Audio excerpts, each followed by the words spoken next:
As YouTube is now 20 years old, it should come as no surprise that many YouTubers have passed away over the years. Most through natural causes, some through accidents, and some even by their own hands. But there are a small percentage of YouTubers who are actually murdered. And in this video, I'll be covering 7 of them. Here are 7 YouTubers who were murdered.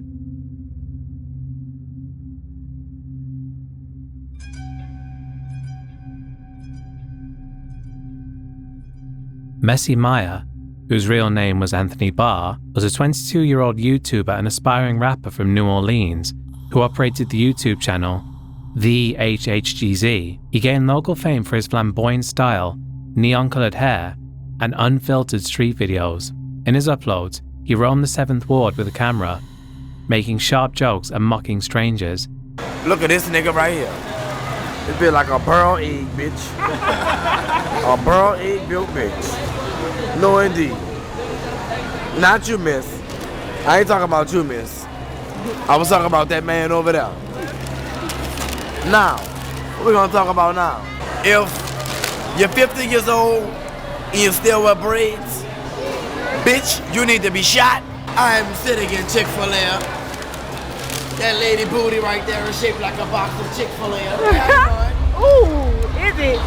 Baby, when I tell you that whole hairstyle over there is giving you a moving mountain, bitch. His roasting style made him a cult figure in New Orleans, but also drew anger from people he targeted. His catchphrase, "Now who gonna pop me?"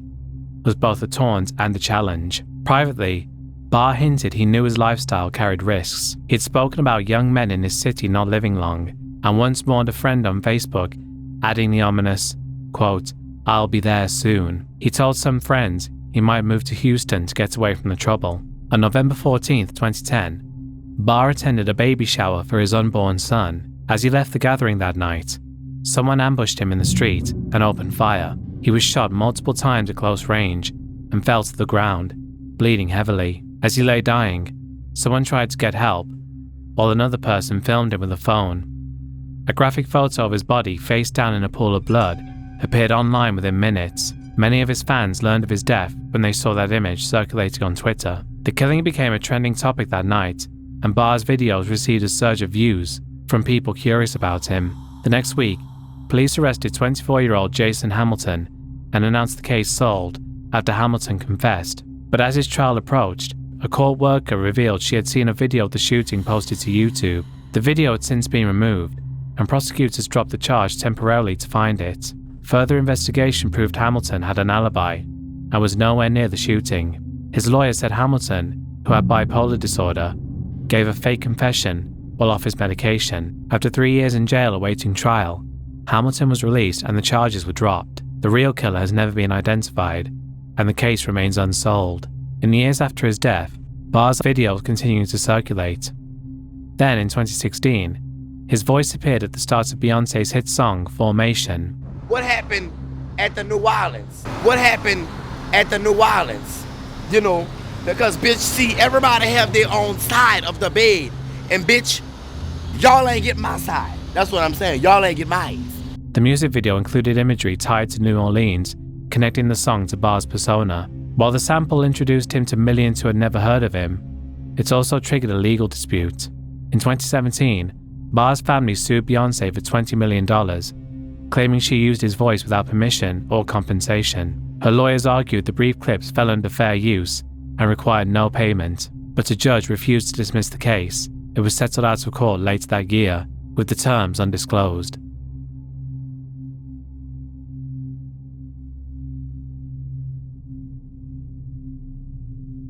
Tamisha Yvette Ridge, known on YouTube as Misha Boo, built a following with easy-to-follow fashion tutorials and DIY videos, and had grown her channel to roughly 140,000 subscribers. She was also a mother to 3 children and ran an online fabric store where followers could buy the materials she used to craft her designs. Behind her online creativity, Ridge had survived an abusive on-again, off-again relationship for about 10 years with Demeshlo Green, the father of one of her children. Despite a restraining order and her efforts to move from Los Angeles to Sacramento to escape him, Green bombarded her with threatening calls and texts when she broke things off again after reconciling briefly 5 years later. In mid-May 2014, Ridge had uploaded her final video on May 13th. The next morning, Green flew in from Texas and made his way inside her Sacramento apartment through an unlocked door. Inside, Ridge was sleeping in her bedroom with her cousin asleep on the couch and her children elsewhere. Green went straight to her bedroom and shot her at close range, reportedly with a shotgun, striking her in the face and killing her instantly. Her cousin never heard the gun go off. By the time she realized what had happened, Ridge was already dead. After the shooting, Green fled but turned himself into police about 5 hours later, admitting to the crime. The first trial ended in a hung jury. Green claimed he only wanted to talk, saying the gun went off during a struggle involving Lee Williams, a man sleeping in Ridge's bed with her. Prosecutors maintained he entered armed with a sawed-off shotgun and confronted them. That trial stalled when jurors couldn't reach a verdict. A second trial took place in 2018. Green was convicted of first-degree murder and being a felon in possession of a firearm. By June of that year, he was sentenced to 75 years to life in prison. In the immediate aftermath, Ridge's channel and the way she was killed shook both fans and the YouTube community. Her mother described Green as abusive and unpredictable, revealing she didn't know he was crazy. She and others decried how dangerous Ridge's situation had been, especially given that her children were in the apartment when she was killed. Tamisha Ridge's career was tragically cut short. She was performing for hundreds of thousands of followers online, teaching them skills and building a brand, and raising her children, all while trying to break free of a violent relationship. Her final video went up mere hours before her ex-partner walked into her home and killed her in cold blood.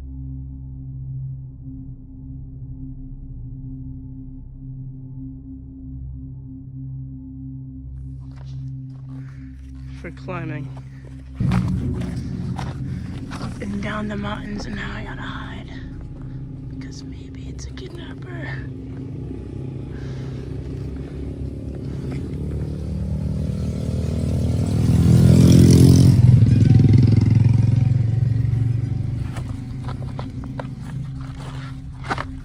Shoes are super nice.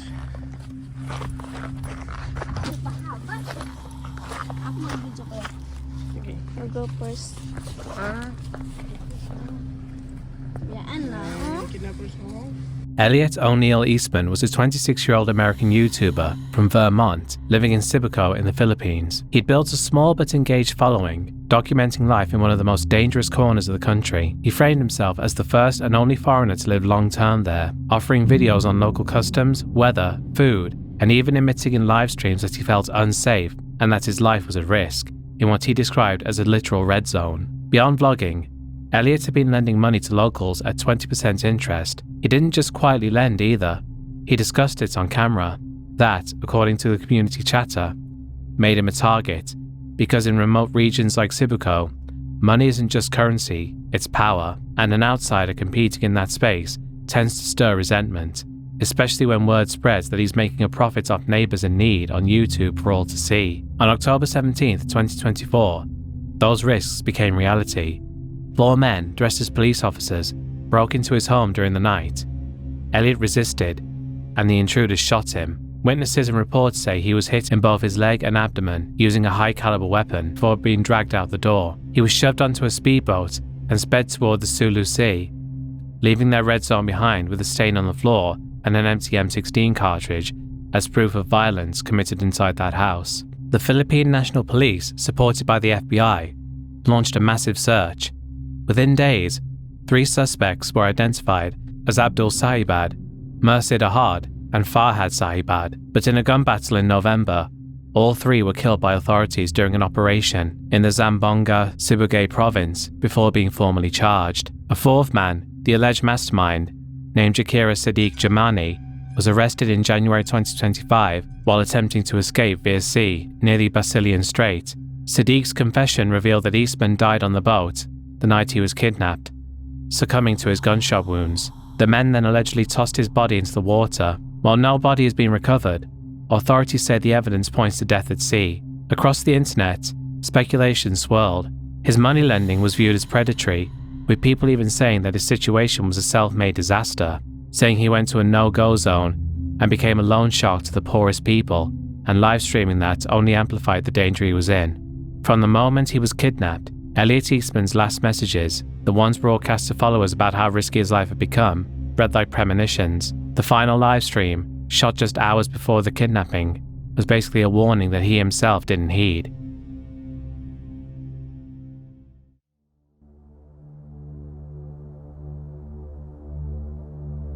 Benjamin Roger Ross Pardon, known on YouTube as Warner the Goobermeister, was 16 years old and from Houston, Missouri, where he lived with his parents. He started making YouTube poops in 2013 and earned a small following over the years. One of his most viewed videos was titled "Wait, Don't Tell Me But It's Sung by a Communist," which alone racked over 2 million views by early 2022. His channel amassed around 7.5 million views before his personal life took a very dark and tragic turn. Benjamin was homeschooled, a self-described aromantic asexual, and passionate about learning Spanish, video editing, and about meme culture. He didn't have many real-life friends, but found connections in Discord servers, where he made a global group of online friends he edited with and role-played with. On January 27, 2022, tragedy struck. At his home in Houston, Missouri, a murder-suicide occurred. Police found him dead from multiple gunshot wounds, alongside his mother, Deborah Pardon, and his father, Gregory Pardon, who had taken his own life after shooting them.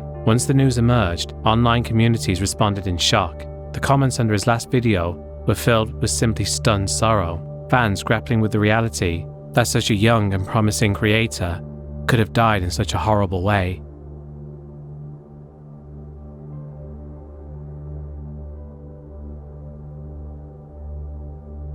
Christina Grimmie started uploading to YouTube in 2009 on the channel Zelda X Love 64. She would upload song covers that would quickly go viral and give her enough momentum to take part on The Voice in 2014, where she finished third, and she would continue releasing original music while touring and still posting content online. By mid-2016, she had built herself a national fanbase and a steady post-Voice career. On June 10, 2016, she performed with Before You Exit at the Plaza live in Orlando and stayed for a meet and greet with her fans. Security at the venue checked bags, but did not use metal detectors or pat-downs, something that would have disastrous consequences, as one of the fans in attendance had nothing but deadly intentions for Christina. Kevin James Loibel, who was 27 and from St. Petersburg, Florida, had traveled specifically to confront Christina. According to police, he'd brought 2 handguns, loaded magazines, and a large hunting knife. He got in line with the rest of the fans, stepped forward at the table, pulled his pistol, and shot Christina multiple times at point-blank range. Her brother, Marcus, tackled him and drove him back, but during the struggle, Loibel turned his gun on himself and died at the scene. Christina was rushed to the hospital, but pronounced dead shortly after. Investigators tried to build on Loibel's background quickly. A background check showed he had no criminal history, living quietly with his family in St. Petersburg, and could legally buy firearms. What emerged instead was that he was absolutely obsessed with Christina. His co-workers and friends told investigators that Loibel spent most of his waking hours consuming Christina's content and monitoring her social media, and he even described her as his soulmate, and had recently altered his appearance by losing weight, getting eye surgery, having a hair transplant, and getting his teeth whitened, because he believed he could present himself to her. Co-workers said he grew angry and defensive if challenged about the obsession, and days before his trip, told his friends he was tired and ready to ascend. Because the venue was only checking bags, Loibel was easily able to conceal the 2 handguns and knife in his jacket. He was able to get right up to Christina without any objection from security and fire at her from arm's length into her head and torso. If security had been tighter, Loibel would have most likely been stopped before he could kill Christina, and she'd most likely be recording and performing today instead of being gunned down by a lunatic just as her career was beginning to get off the ground.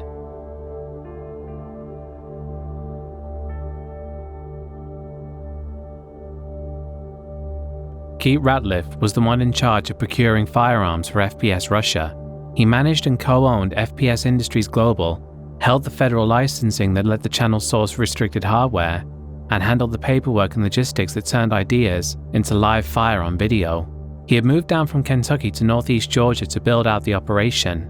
By early 2013, he was living and working at a small shop on Hayes Road in Carnesville and using the office as a base for inventory and deals tied to the channel. On January 3, 2013, co-workers went to check on him and found his body in that office. Deputies secured the scene, then called in the Georgia Bureau of Investigation. An autopsy determined a single gunshot wound to the head, and the manner of death was ruled as homicide. The unsettling part was how controlled the scene looked. GBI agents documented no signs of forced entry and no obvious struggle. Surveillance equipment was missing, and investigators noted that some firearms had been taken as well. Based on the scene, they believed he died while he was working, which raised the likelihood that the shooter was someone he knew or trusted enough to let close. Family members told reporters the lack of defensive action made sense only if he felt safe around the person in front of him, or if the shot came fast at close range. His brother was quoted as saying that if Keith did not draw a weapon, he either trusted the individual or was ambushed. To this day, no one has ever been arrested for Keith's murder. After Keith's death, Carl Myers, the man in charge of the FPS Russia channel, tried to keep the channel going after a 9-month hiatus, but video production eventually ceased, with no new content coming since April 2016.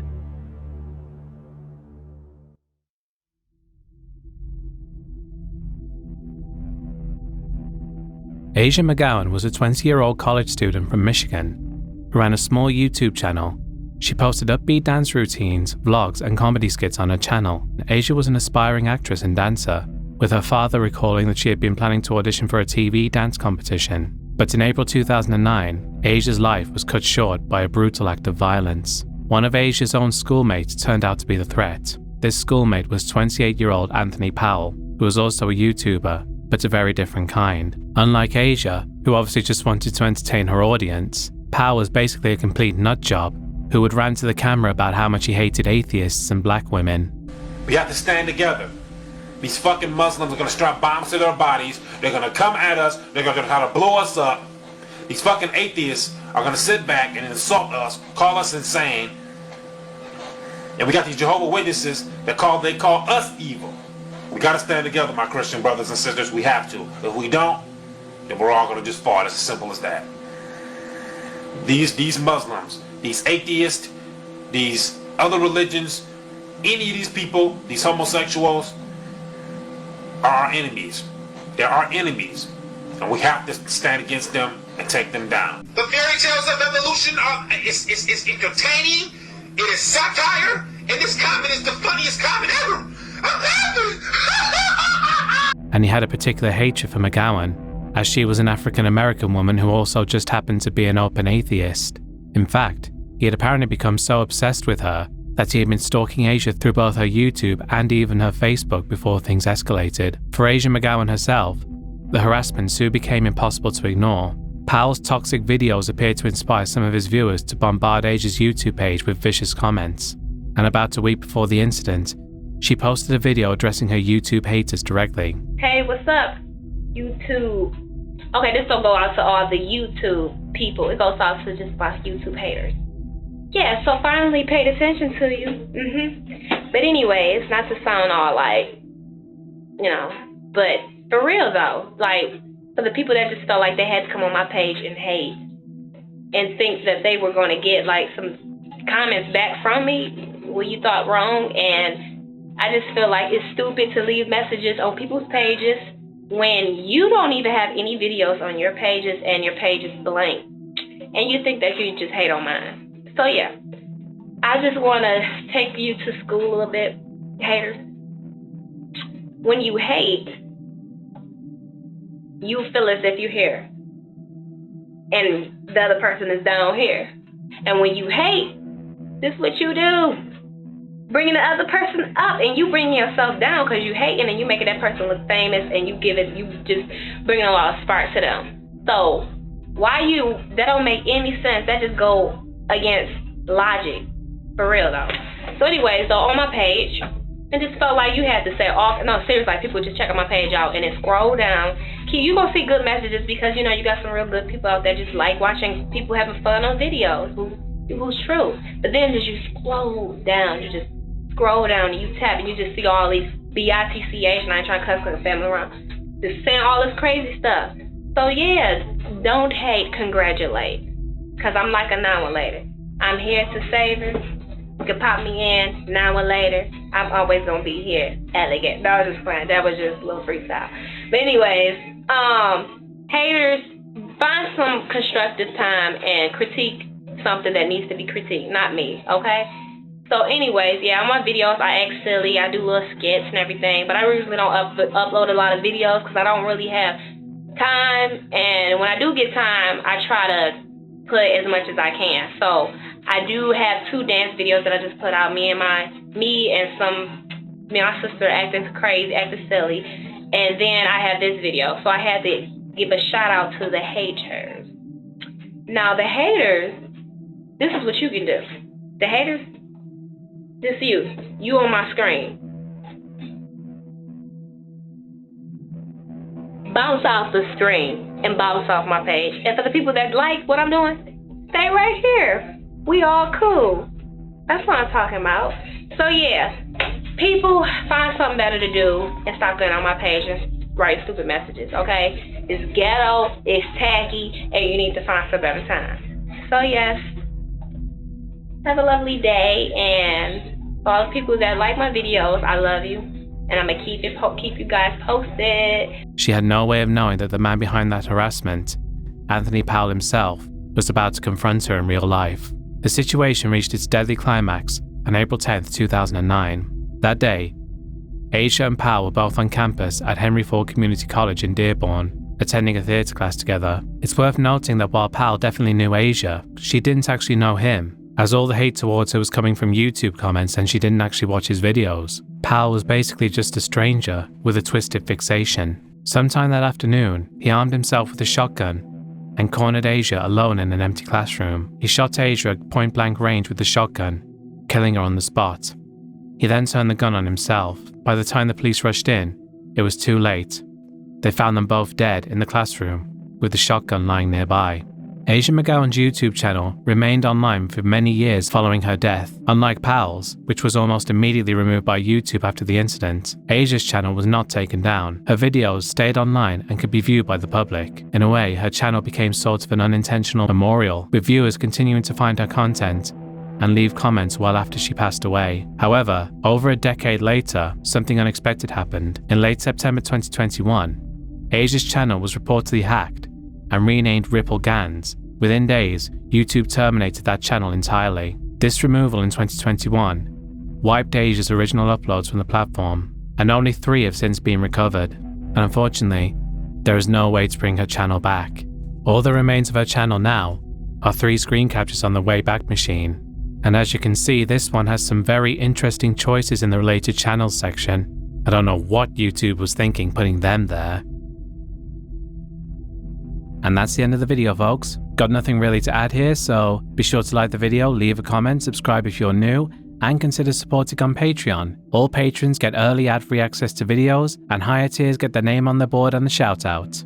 I'd like to thank all my patrons, especially those whose names are on the screen now, particularly Brendan O'Connell, Adam Clayton, Count Lagula, Danny Jade, Paul Mendoza, Alex Christmas, Bella Schwartz, Brody Millers, The Bearded Glaswegian, Stimulate, Inquisitor Zarius, and Dick the Cock Johnson and the Woodmaster at WrestleMania X69 or Maybe Not Dude. Thank you very much for watching, and I'll see you all next time. Goodbye.